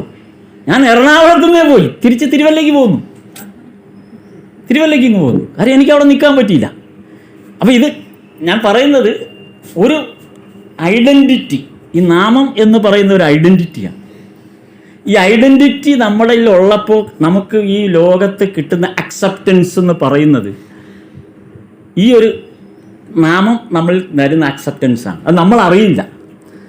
ഈ നാമം നിരന്തരം നമ്മൾ ഈ പറഞ്ഞ നമ്മുടെ ഈ മന്ത്രദീക്ഷ കൊണ്ടോ അല്ലെങ്കിൽ അല്ലാതെ തന്നെ നാമജപത്തെ നമ്മൾ ആശ്രയിക്കുമ്പോൾ, ആ നാമത്തെ ആശ്രയിക്കുമ്പോൾ ആ നാമം നമ്മെ പരിരക്ഷിക്കുന്ന പോലെ നമ്മൾ എല്ലായിടത്തും, ഏത് സ്ഥലത്തും, നമ്മുടെ ഏത് പ്രവൃത്തിയിലും, നമ്മുടെ ഏത് ചിന്തയിലും ഈ നാമം ഭയങ്കര ശക്തമായിട്ടാണ്. ഭഗവാന്റെ നാമം, ഇപ്പോൾ ശ്രീരാമകൃഷ്ണദേവൻ്റെ നാമം, അല്ലെങ്കിൽ വിഷ്ണു സഹസ്രനാമം, ഏതും ആയിക്കോട്ടെ. ഷിർദി ബാബയുടെ അടുത്ത് ഒരു ഭക്തൻ ചെന്ന് അയാളുടെ കഷ്ടപ്പാടുകൾ പറഞ്ഞപ്പോൾ ഷിർദി ബാബ പറഞ്ഞു കൊടുത്ത ഒരു പോംവഴി, എല്ലാ ദിവസവും വിഷ്ണു സഹസ്രനാമത്തിലെ ഒരു നാമം ജപിച്ചാൽ മതി. നിങ്ങൾ സഹസ്രനാമം ചൊല്ലി അവിടെ ഇരുന്ന് വിഷമിക്കുകയൊന്നും വേണ്ട. അത് സഹസ്രനാമം 1000 നാമം ജപിക്കാനുള്ള സമയം കിട്ടിയില്ല. ഇതൊക്കെയാണല്ലോ നമുക്ക് ഈ നാമം ജപിക്കുമ്പോൾ നമ്മുടെ പ്രശ്നം എന്താണ്? നമുക്ക് സമയം കിട്ടാത്ത, നാമം ജപിക്കാൻ പറ്റുന്നില്ല. നമുക്ക് സമയമില്ല, വേറെ എന്തെല്ലാം കാര്യം കിടക്കുന്നു. അതിനിടെ ഈ നാമം ജപിക്കാൻ പറ്റില്ല. ആ സ്ഥാനത്താണ് അപ്പോൾ ഷിർദി ബാബ ഇത് അറിഞ്ഞുകൊണ്ടാണ് പറഞ്ഞത്, ഒരു തവണ ഒരു നാമം, വിഷ്ണു സഹസ്രനാമത്തിലെ ഒരു നാമം ജപിച്ചാൽ മതി ഒരു ദിവസം. ആ ഒറ്റ നാമം മതി നിങ്ങളെ എങ്ങനെ മുന്നോട്ട് കൊണ്ടുപോകുമെന്നറിയിക്കാൻ. അത്രയുമാണ് ഈ നാമത്തിൻ്റെ ശക്തിയെക്കുറിച്ച് ഗുരുക്കന്മാർ നമുക്ക് പറഞ്ഞു തരുന്ന. എല്ലാവരും തന്നെ എല്ലാ കാര്യത്തിലും നാമജപത്തിൻ്റെ സംഘമായിട്ടാണ് എല്ലാ ഈശ്വരാവതാരങ്ങളും ഉണ്ടായത്. ഇപ്പം നമ്മൾ അറിയുന്ന ഇതെടുക്കുമ്പോൾ ഗൗരാംഗൻ, നിതായ് എന്ന് പറയുന്നു, ചൈതന്യ മഹാപ്രഭു 15-ാം നൂറ്റാണ്ട്, 14-ാം നൂറ്റാണ്ട് മുതൽ 15-ാം നൂറ്റാണ്ടിനിടയ്ക്ക്, 14-ാം നൂറ്റാണ്ടിൻ്റെ അവസാനം, 15-ാം നൂറ്റാണ്ടിൻ്റെ ആദ്യപാദം, ഇത്രയും കാലത്ത് ജീവിച്ചിരുന്ന ഈശ്വര അവതാരമാണ് ചൈതന്യ മഹാപ്രഭു. ചൈതന്യ മഹാപ്രഭുവിന് ശേഷം പിന്നെ ബംഗാളിൽ വരുന്നത്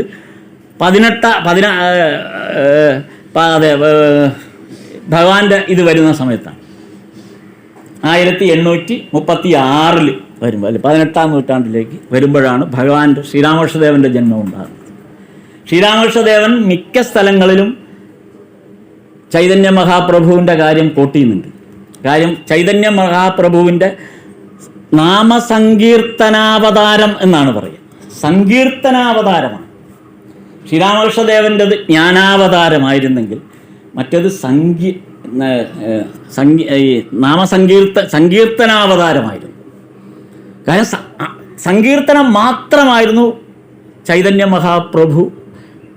അദ്ദേഹം ആ സങ്കീർത്തന ഗ്രൂപ്പിലുള്ള പലരെയും ശ്രീരാമകൃഷ്ണദേവൻ പിന്നീട് നീ ആ കൂട്ടത്തിലുണ്ടായിരുന്നില്ലേ എന്ന് ബലറാം ബസുവിനോടും ചോദിക്കുന്നുണ്ട്. നിന്നെ ഞാൻ ആ കൂട്ടത്തിൽ കണ്ടിരുന്നു.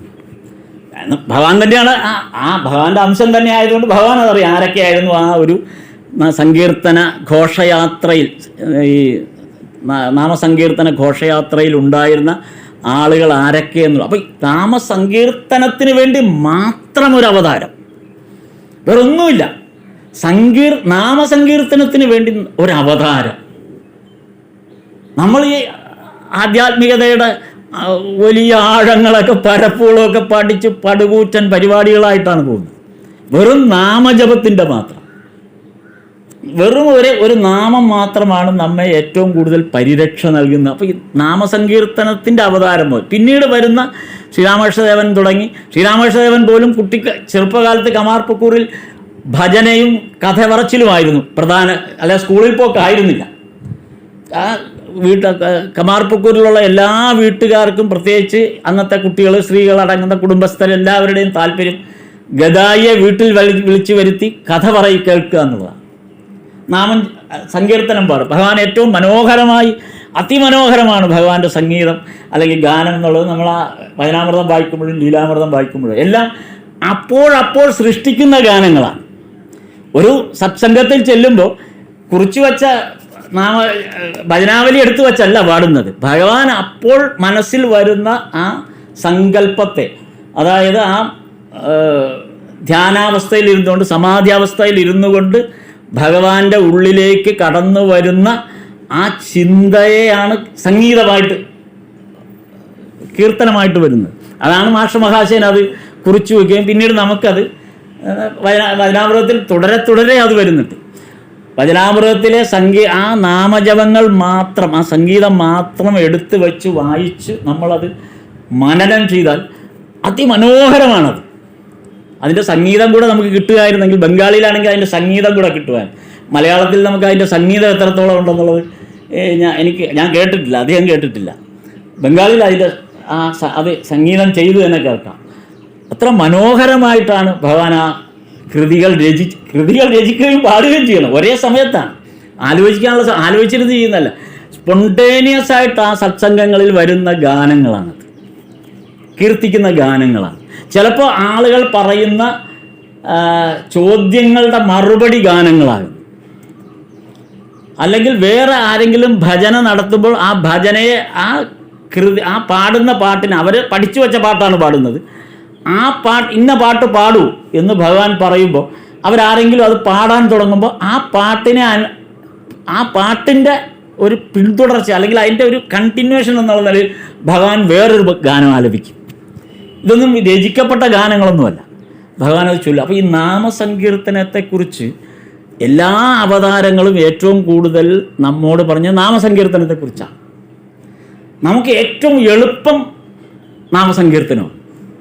നമുക്ക് ഒരു പ്രയാസവുമില്ലാത്ത ഒരു ഘടന നാമസങ്കീർത്തനം. നമുക്ക് ഒരു അധ്വാനവും വേണ്ട, നമുക്കൊരു സ്ഥലം വേണ്ട, നമുക്ക് പ്രത്യേകിച്ച് ഒരു സന്ദർഭമൊന്നും വേണ്ട, നമുക്ക് തിരക്കാണോ അല്ലയോ എന്നുള്ളതൊന്നും പ്രശ്നമല്ല.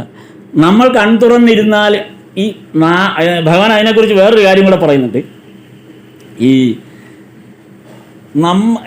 നമ്മുടെ ഉള്ളിൽ നമുക്ക് സംഭവിച്ച ഇത് ഭഗവാൻ പറഞ്ഞല്ല, അതിൻ്റെ ആ കണ്ടിന്യൂഷനായിട്ട് ഞാൻ പറഞ്ഞു വരുന്ന കാര്യമാണ്.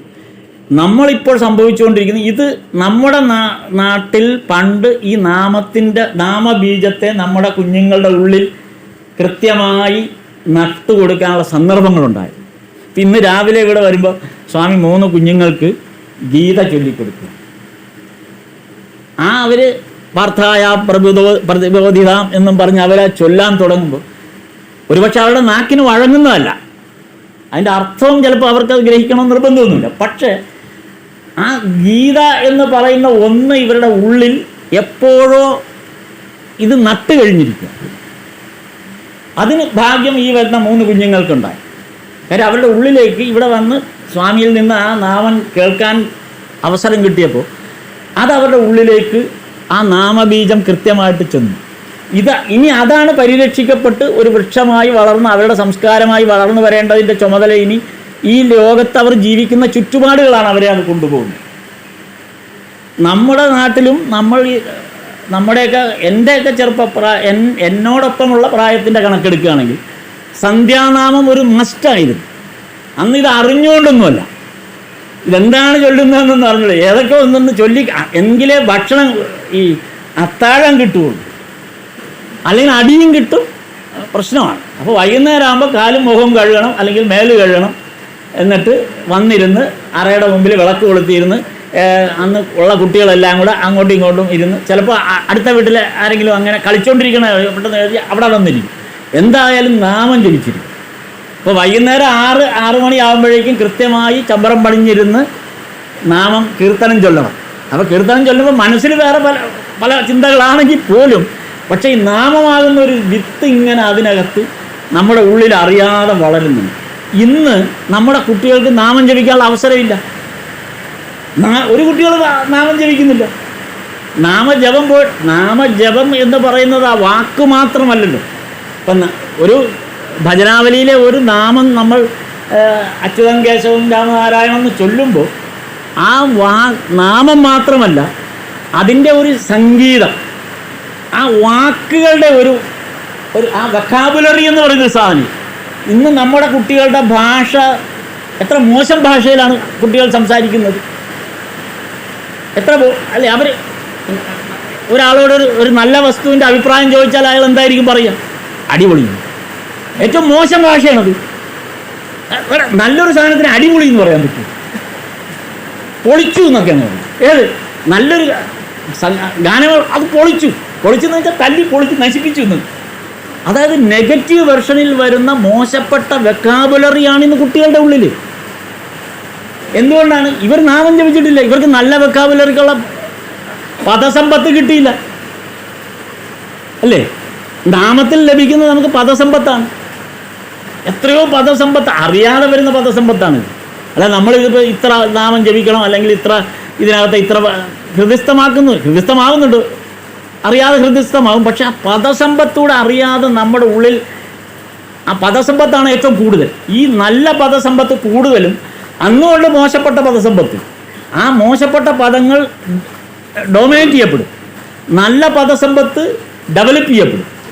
അപ്പോൾ എന്തൊരു സംസാര ഭാഷയിലെല്ലാം മനോഹരമായ ഭാഷയാണ് വരിക, മോശം ഭാഷ വരില്ല. ഇപ്പം എല്ലാം നല്ല ഭാഷയിലാണ് ഉപയോഗിക്കുന്നത്. പക്ഷെ വാക്ക് മോശമാണെങ്കിലും ഉപയോഗിക്കുന്നത് ഇതിൻ്റെ അർത്ഥം നല്ലതാണെന്നാണ് പറയുന്നത്. അർത്ഥം നല്ലതാണ്, പക്ഷേ ഉപയോഗിക്കുന്നത് പദം മോശമാണ്. അപ്പോൾ എത്ര മോശപ്പെട്ട ഒരു കോൺസെപ്റ്റാണ് ഇയാളുടെ മനസ്സിലേക്ക് കയറി വരുന്നത്, ഈ കുട്ടിയുടെ ഉള്ളിലേക്ക്. ഇതാണ് ഇന്ന് നാമജപത്തിൻ്റെ ഘടനയിൽ നമുക്ക് സംഭവിക്കുന്നത്. അപ്പോൾ ഇത് ഭഗവാൻ പറഞ്ഞു തന്നത്. അപ്പോൾ ഭഗവാന്റെ ഇതിലേക്ക് വന്നതാണ്. ഈ വചനാമൃതം 1-ാം വോള്യത്തിൽ ഞാനീ പറഞ്ഞു 9-ാം ഭാഗം 7-ാം അധ്യായമാണ്. അത് വചനാമൃതം വായിക്കുമ്പോൾ ആ ഭാഗം ഒന്ന് ശ്രദ്ധിച്ചാൽ മതി. ശ്രീരാമകൃഷ്ണ വചനാമൃതത്തിൽ 1-ാം വോള്യം 9-ാം ഭാഗം 7-ാം അധ്യായമാണ് ഇത് പറയുന്നത്. അവിടെ ആധാർലാൽ സെന്നുമായിട്ട് ഭഗവാൻ ഒരു സംഭാഷണം ഇതിൻ്റെ കണ്ടിന്യൂഷനായിട്ട് വരുന്നുണ്ട്. ഈ ഭാഗത്ത് ആധാർലാൽ സെൻ ഭഗവാനെ കാണാൻ വരുന്നു. ആധാർലാൽ സെന്നെ സംബന്ധിച്ചിടത്തോളം ഡെപ്യൂട്ടി മജിസ്ട്രേറ്റ് എന്നുള്ള വലിയ പദവിയിലിരിക്കുന്ന ഒരു ചെറുപ്പക്കാരനാണ്. കഷ്ടിച്ച് 32 വയസ്സേ അപ്പോഴുള്ളൂ. അല്ല, 32 വയസ്സ്, 33 വയസ്സിൽ 32 വയസ്സേ ഉള്ളൂ. 32 വയസ്സിൽ ഈ ബ്രിട്ടീഷ് കമ്പനിയിലെ ഡെപ്യൂട്ടി മജിസ്ട്രേറ്റായിട്ട് ജോലിയിലിരിക്കുന്ന ആളാണ് ആധാർലാൽ സെൻ. ചെറുപ്പക്കാരനാണ്. ഭഗവാനെക്കുറിച്ച് ഇതുപോലെ കേട്ടറിഞ്ഞ് പിന്നീട് ഭഗവാന്റെ അടുത്ത് നിരന്തരം വന്നുകൊണ്ടിരുന്ന ആളാണ്. ഈ വന്നപ്പോൾ തന്നെ ഭഗവാൻ അറിയാമായിരുന്നു ഇയാളുടെ ആയുസിൻ്റെ വലിപ്പം അത്രയൊക്കെ ഉള്ളൂ എന്നുള്ളത് അറിയാമായിരുന്നു. എങ്കിലും ഭഗവാൻ ഇയാളോട് പറഞ്ഞത്, നീ ഒരു കാരണവശാലും കുതിരപ്പുറത്ത് കയറരുത് എന്ന് പ്രത്യേകം പറഞ്ഞിരുന്നു. ഒരു കാരണവശാലും നീ കുതിരപ്പുറത്ത് കയറരുത്, അത് ഒഴിവാക്കണം എന്ന് പറഞ്ഞിരുന്നു. ഇയാൾ എപ്പോഴും ഭഗവാനെ വന്ന് കണ്ടുകൊണ്ടിങ്ങനെ വൈകുന്നേരം ജോലിയെല്ലാം കഴിഞ്ഞ് നേരെ വരുന്നു, വീട്ടിൽ പോയി കുളിയെല്ലാം കഴിഞ്ഞ് നേരെ രാത്രി സന്ധ്യ കഴിയുമ്പോഴാണ് ദക്ഷിണേശ്വരത്ത് വരും. എന്നിട്ട് അവിടെ വന്ന് ഭഗവാനോട് കുറച്ച് നേരം സംസാരിച്ച് അവിടെ ആ വരാന്തയിൽ കിടന്നങ്ങ് ഉറങ്ങും. പിന്നെ വെളുപ്പിന് എണീറ്റാണ് പോകുന്നത്. നേരെ അദ്ദേഹം ആലോചിച്ച് നോക്കണം, കൽക്കട്ടയിലെ ഏറ്റവും വലിയ ഉന്നതമായ ഉദ്യോഗത്തിലിരിക്കുന്ന ഒരാളാണ്, ചെറുപ്പക്കാരനാണ്. അപ്പോൾ ഇദ്ദേഹത്തിന് ഒരു ഉദ്യോഗ കയറ്റത്തിന് സാധ്യത വന്നു. അപ്പോൾ ഇപ്പോഴയക്ക് കിട്ടുന്നത് 700 രൂപയാണ്. അപ്പോൾ ഇനി ഒരു ഉദ്യോഗ കയറ്റം എന്ന് പറയുമ്പോൾ ഏതാണ്ട് 1500-2000 രൂപയ്ക്ക് അടുത്ത് വരുന്ന ഒരു തുക ശമ്പളം കിട്ടാൻ സാധ്യതയുള്ള ഒരു ഉദ്യോഗ കയറ്റത്തിലേക്ക് ഇയാളുടെ ഒരു അവസരം വന്നിരിക്കുകയാണ് ഇയാൾക്ക്. പക്ഷെ അത് കിട്ടണമെങ്കിൽ കുറച്ച് സാങ്കേതിക തടസ്സങ്ങളുണ്ട്, അതൊക്കെ ഒന്ന് കറക്റ്റ് ചെയ്യപ്പെടണം. ഇത് ഹസ്ര മഹാശയൻ ഇതറിയാം, ഇയാൾക്കൊരു ഉദ്യോഗകയറ്റം കിട്ടാൻ പോകുന്നുണ്ട്. 12,000 രൂപ വരുമാനം ശമ്പളം കിട്ടുന്നൊരു ജോലിയാണ്. അപ്പോൾ അത് കിട്ടാൻ ഇയാൾക്ക് ആ ജോലി കിട്ടാൻ ഭഗവാനോട് പ്രാർത്ഥിക്കണം, അല്ലെങ്കിൽ ഭഗവാൻ അതിന് സഹായിക്കണം, ശ്രീരാമകൃഷ്ണദേവൻ സഹായിക്കണം. അപ്പോൾ ശ്രീരാമകൃഷ്ണദേവൻ അന്ന് ഈ ഹസ്രയ്ക്ക് ഭക്തി കൊണ്ടല്ല, ഹസ്രയ്ക്ക് അറിയാം ഇവിടെ വരുന്ന ഒരുപാട് മഹാ വ്യക്തികൾ ഇവിടെ വരുന്നുണ്ട്. ഇതിലാരെങ്കിലൊക്കെ വിചാരിച്ചാൽ ഇയാൾക്ക് ജോലി കയറ്റം കിട്ടാൻ സാധ്യതയുണ്ട്. കാരണം അത്രയും വലിയ കോണ്ടാക്റ്റ് ഭഗവാൻ നേരിട്ടുണ്ടെന്ന് അറിയാവുന്നത് കൊണ്ടാണ് ഹസ്ര പറഞ്ഞത്, ഭഗവാനോട് പറഞ്ഞു ഈ ആധാർലാൽ സെന്നിൻ്റെ ജോലിക്കയറ്റത്തിന് വേണ്ടി ഒന്ന് ശ്രമിക്കണം. അപ്പോൾ ഭഗവാൻ ആധാർലാൽ സെന്നോട് പറഞ്ഞത്, നീ ജോലിക്കയറ്റത്തിനൊന്നും ശ്രമിക്കണ്ട, ഇപ്പം ഉള്ളത് മതി, ഇതുകൊണ്ട് തൃപ്തി അടഞ്ഞോളാം, ഇത് ചെയ്താൽ മതിയെന്ന്. അപ്പോഴാണ് കുതിരപ്പുറത്ത് കയറരുതെന്നും കൂടെ പറഞ്ഞത്. ഏതാണ്ട് ഒരു വർഷം 32 വയസ്സായപ്പോഴേക്കും 33 വയസ്സായപ്പോഴേക്കും ഇയാളൊരു കുതിരപ്പുറത്ത് കയറുന്നു, കുതിരപ്പുറത്ത് താഴെ വീഴുന്നു, പിന്നെ ഒരാഴ്ച ജീവിച്ചു, മരിച്ചു. വളരെ ചെറുപ്പത്തിൽ തന്നെ മരിച്ചു. അപ്പോൾ ഇയാളുമായിട്ടുള്ളൊരു സംഭാഷണമാണ് ഇവിടെ പറയുന്നത്. അപ്പോൾ ഇയാളുടെ ഈ സമയം അടുത്തു തുടങ്ങി. ഈ സമയം അടുക്കുമ്പോൾ നമ്മുടെ ആ ജന്മത്തിനും ആ ജീവനും ഒരു ഈശ്വര സാക്ഷാത്കാരം വേണ്ടത് അത്യാവശ്യമാണ്, വളരെ അത്യാവശ്യമാണ്. അപ്പോൾ ഇയാളെ സംബന്ധിച്ച് ഭഗവാൻ പറഞ്ഞത്, നീ ഇപ്പോൾ ഈ ചെയ്തുകൊണ്ടിരിക്കുന്നത് നീ കുറച്ച് കർമ്മം ചെയ്യേണ്ടത് ആവശ്യം, അതെല്ലാവരും ചെയ്യണം. ഇതൊക്കെ പറയുമെങ്കിലും നമ്മൾ ഈശ്വരോന്മുഖമായ കർമ്മങ്ങൾ കാര്യങ്ങൾ ചെയ്യണം, നാമജപം, സത്സംഗങ്ങൾ, ഇതെല്ലാം വേണം. പക്ഷേ കുറച്ച് കർമ്മം കൂടെ ചെയ്യണം. ഈ ലോകത്ത് ജീവിക്കുന്നതിൻ്റെ ഭാഗമായി കുറച്ച് കർമ്മം നമ്മൾ ചെയ്യാൻ ബാധ്യസ്ഥരാണ്. അതാണ് ഭഗവാൻ ആ ഉപദേശത്തിൻ്റെ ഒരു വലിപ്പം തോന്നുന്നത്. അല്ലാതെ എല്ലാം ഉപേക്ഷിച്ച് നീ നാമം ജപിച്ച് അവിടെ ഒരിടത്ത് എന്നല്ല, നീ ഈ ലോകത്ത് ചെയ്യുമ്പോൾ കുറച്ച് കർമ്മം ചെയ്യേണ്ടതിൻ്റെ ആവശ്യമാണ്. പക്ഷേ ഈ കർമ്മം തന്നെ ചെയ്തുകൊണ്ടിരിക്കരുത്. ഈ ലൗകികമായ ഈ കർമ്മം തന്നെ ചെയ്തുകൊണ്ടിരിക്കരുത്. നമ്മുടെ ആളുകളെ ശ്രദ്ധിച്ചിട്ടില്ലേ? ഇപ്പോൾ എവിടെയാണ് ജോലി, അത് ഇന്നടത്തായിരുന്നു ജോലി, അപ്പോൾ പെൻഷൻ ആയതുകൊണ്ട് ഇപ്പോൾ വേറൊരിടത്ത് അന്വേഷിക്കുന്നുണ്ട്, അത് കഴിഞ്ഞ് പിന്നെ അങ്ങോട്ട് പോകണ്ടിരിക്കാം ഇല്ലേ? അതെ. അപ്പോൾ പെൻഷൻ പറ്റിയിട്ട് ഇപ്പോൾ എന്താ അല്ല വേറൊരിടത്ത് അല്ല വേറെ എവിടെയും നോക്കണം. കൂടുതലും ഈ ഡിഫൻസിലൊക്കെ ജോലി ചെയ്യുന്നു. ഡിഫൻസിൽ ജോലി ചെയ്യുമ്പോൾ പെട്ടെന്ന് 10, 15, 20 വർഷം കഴിയുമ്പോഴേക്കും ഇതായിട്ട് വരാം. അപ്പോൾ അതിനാവശ്യമുള്ള ബാക്കി എല്ലാ തരത്തിലുള്ള ഇതും ഗവൺമെൻറ് പിന്നീട് സൗകര്യങ്ങളൊക്കെ ഡിഫൻസിൽ ജോലിയുള്ളവർക്ക് അറിയാം. അതിൻ്റെ സാഹചര്യങ്ങൾ, ചികിത്സാ സഹായങ്ങൾ, മറ്റ് ആഹാര സാധനങ്ങൾ, മറ്റെല്ലാ സൗകര്യങ്ങളും കിട്ടുന്ന ഒരു നല്ല സംവിധാനം ഈ ചെറിയ പ്രായത്തിൽ തന്നെ ലഭ്യമാക്കുന്ന ഒരു ഘടന ഡിഫൻസിലുണ്ട്. അത് പറ്റില്ല. ഉടൻ തന്നെ വെറുതെ ഇരുന്നാൽ ശരിയാവില്ല. അതുകൊണ്ട് എന്ത് ചെയ്യും? ഏതെങ്കിലും ATM പോയി കാർഡ് നിൽക്കും. ശ്രദ്ധിച്ചിട്ടില്ലേ? ഏതെങ്കിലും ATM പോയി കാർഡ് നിൽക്കും, അല്ലെങ്കിൽ ഏതെങ്കിലും ബാങ്കിലോ അങ്ങനെ ഏതെങ്കിലും ഒരു ജോലി ചെയ്യാം. അപ്പം നമ്മുടെ ധാരണ ഇവിടെ നമ്മൾ ജോലി ചെയ്യുക.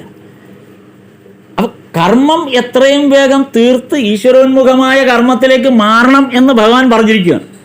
ഇവിടെ ഈശ്വരോന്മുഖമായ കർമ്മത്തിലേക്ക് അപ്പോഴും പോകുന്നില്ല, പിന്നെയും പ്രാരാബ്ധ കർമ്മത്തിലേക്കാണ് പോയിക്കൊണ്ടിരിക്കുന്നത്. കാര്യം നമുക്ക് തികയുന്നില്ല, അല്ലെങ്കിൽ നമുക്ക് മതിയാകുന്നില്ല, അല്ലെങ്കിൽ പല പ്രശ്നങ്ങളാണ്. നമ്മൾ എന്തിനാണ് അത് സ്വീകരിക്കുന്നത് വെച്ചാൽ പല പ്രശ്നങ്ങൾ കൊണ്ടാണ് സ്വീകരിക്കപ്പെടുന്നത്. പക്ഷേ ഈശ്വരോന്മുഖമായ ഒരു കർമ്മത്തിലേക്ക് നമുക്ക് പെട്ടെന്ന് നമ്മുടെ ജോലി തീർത്തിട്ട് ഈശ്വരോന്മുഖമായ കർമ്മത്തിലേക്ക് നമുക്ക് മാറാൻ പറ്റുന്നില്ല. ഭഗവാൻ അതിന് നല്ലൊരു ഉദാഹരണം പറഞ്ഞത്, ഈ വലിയ കൽക്കട്ട നഗരത്തിൽ ജോലിക്ക് വരുന്ന ഗ്രാമത്തിൽ നിന്ന് വരുന്ന വേലക്കാരി സ്ത്രീ, അവർക്കറിയാം നിശ്ചിത കാലയളവിൽ ഈ കൽക്കട്ടയിലെ ഈ ധനികൻ്റെ വീട്ടിൽ ജോലി ചെയ്ത് കഴിഞ്ഞ് എനിക്ക് തിരിച്ചെവിടെ പോകണം? എൻ്റെ ഗ്രാമത്തിലെ വീട്ടിൽ പോകണം. അവിടെ എൻ്റെ കുട്ടികളുണ്ട്, എൻ്റെ എനിക്ക് വേണ്ട എൻ്റെ വീടുണ്ട്, മറ്റു കാര്യങ്ങളെല്ലാം. പക്ഷെ ഈ ഗ്രാമത്തിൽ നിൽക്കുന്ന, ഈ പട്ടണത്തിൽ നിൽക്കുന്ന ആ സന്ദർഭത്തിൽ, ആ കർമ്മം ചെയ്യേണ്ട സന്ദർഭത്തിൽ അവർ പൂർണ്ണമായും ഇതെൻ്റെ വീടാണ്, ഈ കൽക്കട്ട നഗരത്തിലെ ധനികൻ്റെ വീട് എൻ്റെ വീടാണെന്നാണ് അവർ ധരിക്കുന്നത്.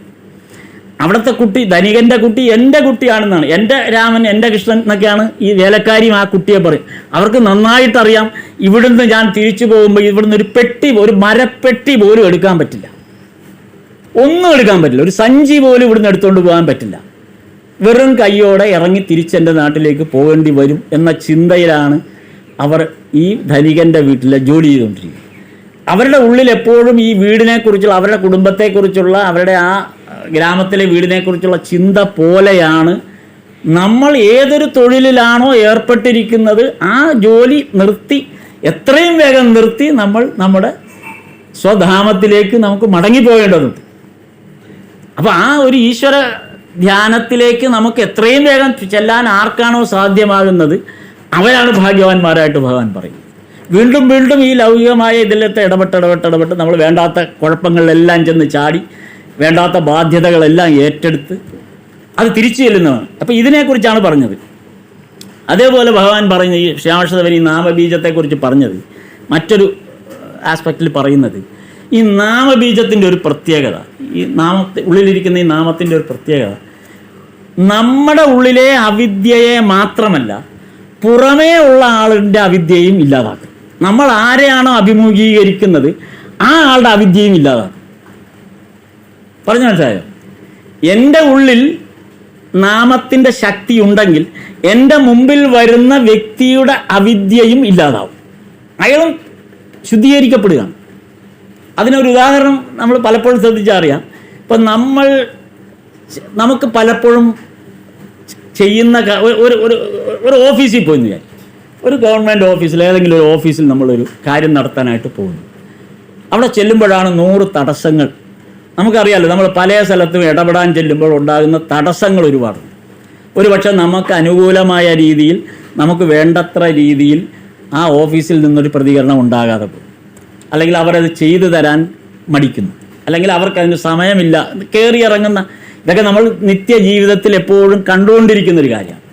അങ്ങനെ നമ്മൾ സമൂഹത്തിൽ ഇടപെടുമ്പോൾ ഈ സമൂഹത്തിൽ നിന്ന് നമുക്ക് അനിഷ്ടമായ ചില കാര്യങ്ങൾ ചിലരിൽ നിന്നിങ്ങനെ സംഭവിച്ചുകൊണ്ടിരിക്കും. അതെല്ലാവർക്കും സംഭവിക്കുന്നതാണ്. അത് പല മേഖലകളിൽ ചെല്ലുമ്പോഴും നമുക്ക് ഈ അനിഷ്ടങ്ങൾ നമുക്ക് സംഭവിച്ചുകൊണ്ടിരിക്കുക എന്നുള്ളത് അത് തർക്കമില്ലാത്ത കാര്യം. സമൂഹത്തിൻ്റെ ഒരു പ്രത്യേകത അതാണ്. ഭഗവാൻ പറയുന്നത് ഈ നാമബീജം ഉള്ളിൽ വഹിക്കുന്ന ആളെ സംബന്ധിച്ചിടത്തോളം അങ്ങനെ ഒരു സമൂഹത്തിൽ ഒരിടത്ത് ഇടപെടാൻ ചെല്ലുമ്പോൾ ഈ നാമബീജത്തിൻ്റെ ശക്തി കൊണ്ട് നമ്മൾ ആരോടാണോ ഇടപെടുന്നത് അയാളും ഈ നാമബീജത്തിൻ്റെ ആ ശക്തി ആർജിച്ച ആളായി മാറും. പ്രതിഫലനമുണ്ടാകും, ഈ നാമബീജത്തിൻ്റെ പ്രതിഫലനമുണ്ടാകും.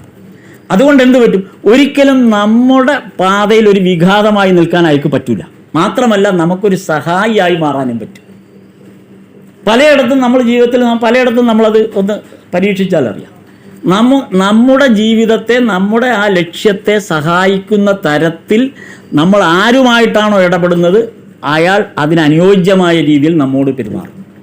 ഈ അവിദ്യ എന്ന് പറയുന്നത് വിദ്യയില്ല, നോളജ് എന്നുള്ള അർത്ഥത്തിലല്ല പറയുന്നത്. നമ്മുടെ ആ പെരുമാറ്റം എല്ലാം ഉൾപ്പെടുന്നതാണ്. നമ്മൾ നല്ല രീതിയിൽ പെരുമാറുന്നത് ഒരു വിദ്യയുടെ ഭാഗമാണ്. അവിദ്യ എന്ന് പറയുന്നത് അതാണ് ഭഗവാൻ അവിദ്യാമായയാണോ വിദ്യാമായയാണോ എന്ന് മാഷ്ട്രമഹാശയനോട് ഭാര്യയെക്കുറിച്ച് ചോദിക്കുന്നത്. വീട്ടിൽ ഭാര്യ എന്ത് ചെയ്യുന്നു എന്ന് ചോദിച്ചപ്പോൾ ഒന്നും ചെയ്യുന്നില്ല. അപ്പോൾ വിദ്യാമായയാണോ അവിദ്യാമായയാണോ എന്ന് ചോദിക്കുന്നുണ്ട്. അപ്പോൾ അപ്പോൾ അവിദ്യാമായയും വിദ്യാമായയും. അപ്പം നമ്മൾ ഒരിടത്ത് ഇടപെടുമ്പോൾ ആ ഇടപെടുന്ന സ്ഥലത്തെ ആൾ ഒരുപക്ഷെ അവിദ്യാമായയുടെ ആളായിരിക്കാം. പക്ഷെ വിദ്യാമായയാകുന്ന നമ്മൾ അവിടെ ചെല്ലുമ്പോൾ നമ്മുടെ ഉള്ളിലെ നാമം എന്ന് പറയുന്ന ആ ശക്തി ഉള്ളപ്പോൾ അവിദ്യാമായയ്ക്ക് അവിടെ പ്രവർത്തിക്കാൻ പറ്റാതാവും.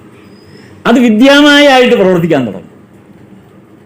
നമ്മൾ പ്രതീക്ഷിക്കാത്ത തരത്തിൽ നമ്മളെ ഫേവർ ചെയ്യുന്ന തരത്തിൽ പെരുമാറ്റങ്ങൾ ഇങ്ങോട്ടുണ്ടാകും. അപ്പോൾ നമ്മുടെ പ്രവർത്തനങ്ങൾ ഭംഗിയായിട്ട് നമുക്ക് മുന്നോട്ട് കൊണ്ടുപോകാം. അതാണ് ഈ നാമജപം കൊണ്ട് ഉള്ളിൽ വഹിക്കുന്ന ഒരാളുടെ പ്രത്യേകത. അയാൾക്ക് എല്ലാ സ്ഥലത്തും സുതാര്യമായ ഒരു സഞ്ചാരപഥം തുറന്നു കിട്ടുകയാണ് ചെയ്യുന്നത്. ഈ നാമജപത്തെ ശക്തിപ്പെടുത്തുമ്പോൾ മാത്രം കിട്ടുന്ന ഒരു കാര്യമായിട്ടാണ് പറയുന്നത്.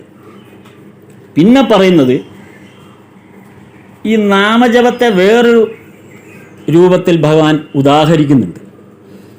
അത് പറയുന്നത് ഈ നാമജപത്തിൻ്റെ ശക്തി എന്താണെന്ന് ഭഗവാൻ വളരെ ഭംഗിയായിട്ട് പറയുന്ന മറ്റൊരു ഭാഗം എന്താണെന്ന് വെച്ചാൽ, കഠിനമായ ഒരു പാറയിൽ ആ പാറയുടെ പ്രതലം നിങ്ങളൊരു ഇരുമ്പ് കൂടം കൊണ്ട് അടിച്ചാൽ പോലും പൊട്ടില്ല. ഉറച്ച തറ, പാറ എന്ന് വെച്ചാൽ ഉറച്ച തറ എന്ന് ഉദ്ദേശിച്ചാണ്. ഒരു ഇരുമ്പ് കൂടം കൊണ്ട് അടിച്ചാൽ പോലും, എത്ര ശക്തിയോടെ അടിച്ചാൽ പോലും ആ പ്രതലം പൊളിയില്ല. ആ പാറയുടെ കാഠിന്യത്തെ തുറന്നൊരു പുല്ല് കെളുത്തു വരും. നിങ്ങളുടെ ഇരുമ്പ് കൂടത്തിൻ്റെ ശക്തി ആ പുല്ലിനുണ്ടോ, പുൽനാമ്പിനുണ്ടോ? ഈ പുൽനാമ്പ് എങ്ങനെയാണ് ഈ കഠിനമായ പാറയെ തുരന്ന് പുറത്തേക്ക് വന്നത്? ഒരു വിരല് കൊണ്ട് ഇങ്ങനെ ഇറ്റിയാൽ തട്ടിപ്പോകുന്നതാണ് ആ പുൽനാമ്പിൻ്റെ അറ്റം. അത്ര ലോലമാണ്. ലോകത്തെ ഏറ്റവും ലോലമായ ഒന്നാണ് പുൽനാമ്പ്. ഈ പുൽനാമ്പിന് ഒരു കൂടം കൊണ്ട് അടിച്ചാൽ പൊട്ടാത്ത പാറയുടെ പ്രതലത്തെ അതിൻ്റെ ഇടയിലൂടെ ഈ പുൽനാമ്പിന് ഒരു പരുക്കുമില്ലാതെ ഈ പുൽനാമ്പ് പുറത്തു വരും. വീട്ടിൽ വലിയ ടൈൽസ് അങ്ങ് വിരിക്കും. നമ്മളെ ഇനിയിപ്പോൾ പ്രശ്നമൊന്നുമില്ല, ടൈൽസ് ഇട്ടിരിക്കുക. ഒരു 2 മഴ കഴിയുമ്പോൾ ടൈൽസിൻ്റെ ഇടയിൽ മുഴുവൻ പുല്ലായിരിക്കും, ചെത്താനും പറ്റില്ല, ഇല്ലേ? ഈ എങ്ങനെയാണ് ഈ കോൺക്രീറ്റ് പോലെ അല്ലെങ്കിൽ സിമെൻ്റ് ഇട്ട ഈ സാധനത്തിൻ്റെ ഇടയിൽ കൂടെ ഈ പുൽനാമ്പിന് എണീറ്റ് ഉണർന്നു വരാൻ പറ്റിയത്? ശക്തിയോടെ. നാമജപത്തിൻ്റെ ശക്തി അതാണ്. നാമജപം അതുപോലെയാണെന്നാണ്. എത്ര കഠിനമായ സാഹചര്യങ്ങളെയും ഒരു പുൽനാമ്പ് എങ്ങനെയാണോ ഒരു പാറയുടെ പ്രതലത്തെ പൊളിച്ച് മുകളിലേക്ക് കൊണ്ടുവരാനുള്ള ശേഷി എത്രമാത്രമാണ് ആ പുൽനാമ്പിൻ്റെ വിത്തിനകത്ത് ഉൾപ്പെട്ടിരിക്കുന്ന ശേഷിയാണത്. അല്ലാതെ ആ പുൽനാമ്പിൻ്റെ അറ്റത്തിൻ്റെ ശക്തിയല്ലത്. ആ പുൽനാമ്പിൽ ഉൾപ്പെട്ടിരിക്കുന്ന ആ വിത്തിൻ്റെ കർമ്മശേഷിയാണത് ആ പാളയെ പൊളിച്ച് പുറത്തു വരാൻ. ഈ നാമത്തിന് അത്രയും ശക്തി ഉണ്ടെന്നാണ്. ഈ നാമം അത്രമാത്രം ശക്തിയോടുകൂടിയായിരിക്കും നമ്മളിൽ പ്രവർത്തിക്കുക എന്നുള്ളത്. ഏതൊരു കഠിന സാഹചര്യങ്ങളിലും നമ്മെ വളരെ പെട്ടെന്ന് അവിടെ നിവർത്തിച്ച് മുന്നോട്ട് പോകാൻ ഈ കഠിന ശ്രമം സാധിക്കുന്നു. അതുകൊണ്ട് ഇനി നാമജപം എന്നുള്ളത് വളരെ ശക്തിയായി ഏതൊരു നാമമാണെങ്കിലും നമ്മൾ അത് സ്വീകരിക്കണം. ആ നാമത്തെ നമ്മൾ പിന്തുടരണം, മനസ്സിൽ സൂക്ഷിക്കണം. ആ നാമം നമ്മെ നയിക്കും. എല്ലാവർക്കും ഭഗവാന്റെ അനുഗ്രഹം ഉണ്ടാകട്ടെ. സ്ഥാപകായ ച ധർമ്മസ്യ സർവധർമ്മസ്വരൂപിണേ അവതാരവരിഷ്ഠായ രാമകൃഷ്ണായ തേ നമഃ.